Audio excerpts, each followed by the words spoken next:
அனைவருக்கும் இதயத்தின் பொங்கல் நல்வாழ்த்துக்கள். பொங்கலோ பொங்கல்.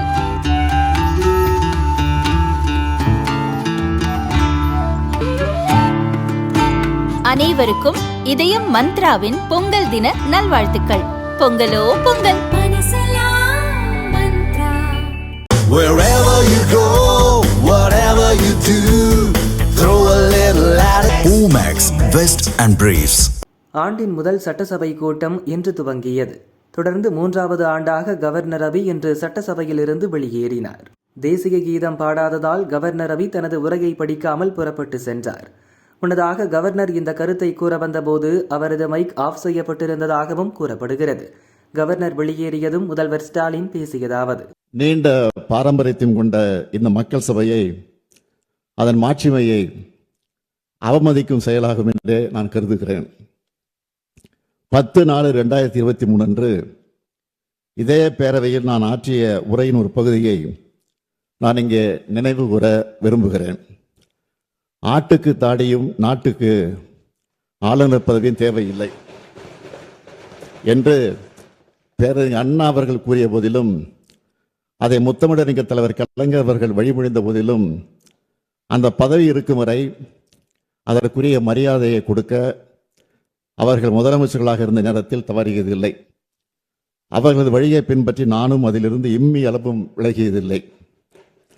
இந்த அரசும் தவறியதில்லை என்று அன்றைக்கு நான் எடுத்துரைத்தேன். அந்த கொள்கையொட்டியே நான் ஆளுநர் அவர்கள் உரை நிகழ்த்த வேண்டும் என்று நடவடிக்கை எடுக்க ஆணையிட்டேன். எனினும் மாண்புமிகு ஆளுநர் அவர்கள் ஏற்கனவே நடந்து கொண்டது போலவே மீண்டும் இன்று செயல்பட்டிருப்பது மிகவும் வருத்தத்திற்குரியது. தமிழ்நாடு சட்டமன்றம் 8.5 கோடி தமிழ் மக்களுடைய உணர்வுகளை பிரதிபலிக்கின்ற மாமன்றம். ஆளுநர் என்பவர் மாநில நலனில் அக்கறை கொண்டவராக, மக்கள் மேம்பாட்டில் ஆர்வம் கொண்டவராக, உண்மையை பேசுபவராக இருக்க வேண்டும்.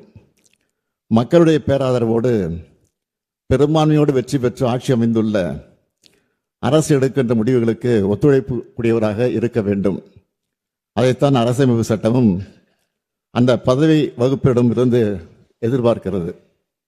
ஆனால் நம்முடைய ஆளுநர் அவர்கள் அதற்கு மாறாக செயல்படுகிறார். மாநில நிர்வாகத்தை முடக்கவும், பொது மேடைகளில் அரசியல் பேசியும் அவதூறு பரப்பி வருகிறார். அது அவர் சொந்த விருப்பம் என்று கருதலாம். எனினும் அத்தகைய ஒரு முயற்சியை இங்கும் செய்ய அவர் முனைவது ஏற்புடையது அல்ல. 100 விழா கொண்டாடி சீரும் சிறப்போடு இயங்குகின்ற பேரவையின் புகழ் மங்கிடாத வகையில் பாதுகாத்து வந்த சான்றோர்களின் வழித்தடத்தினை பின்பற்ற வேண்டிய கடமை நமக்கு உள்ளது. வரலாற்று பெருமை கொண்ட பேரவையின் மாண்பினை பாதுகாக்க வேண்டிய முதல் பொறுப்பு எனக்கு உள்ள காரணத்தால் கீழ்காணும் தீர்மானத்தை மாண்புமிகு பேரவைத் தலைவர்களின் இசைவோடு சட்டமன்ற பேரவை விதி 17 தளர்த்தி முன்மொழிந்திட அனுமதி கோருகிறேன். அனுமதி அளிக்கப்படுகிறது. நன்றி. தீர்மானம்: ஏற்கனவே உள்ள நடைமுறைகளை பின்பற்றி தமிழ்நாடு அரசால் தயாரித்து அனுப்பி வைக்கப்பட்ட ஆளுநர் உரையை பேரவையில் படிக்காமல் மாண்புமிகு ஆளுநர் அவர்கள் சென்று வருவதை இப்பேரவை ஏற்கவில்லை. மாண்புமிகு ஆளுநர் அவர்களுக்கு அனுப்பி வைக்கப்பட்ட சட்டமன்ற உறுப்பினர்கள் மேசையில் உள்ள கணினியில் பதிவேற்றம் செய்யப்பட்ட ஆளுநர் உரையின் ஆங்கில மொழியாக்கம் இங்கே மாண்புமிகு ஆளுநர் அவர்களால் படிக்கப்பட்டதாக இப்பேரவை கருதுகிறது. அவ்வாறே அவை குறிப்பில் நடவடிக்கை குறிப்புகள் இடம்பெறலாம். மேலும் மரபு வழி நிகழ்வுகள் மாண்புமிகு பேரவைத் தலைவர்களால் படிக்கப்பெறவுள்ள ஆளுநரின் தமிழாக்கம் மற்றும் நான் முன்மொழிகின்ற தீர்மானம், அதன் முடிவு ஆகியவை மட்டும் பேரவை நடவடிக்கை குறிப்பில் இடம்பெறலாம் எனும் தீர்மானத்தை நான் மொழிகிறேன்.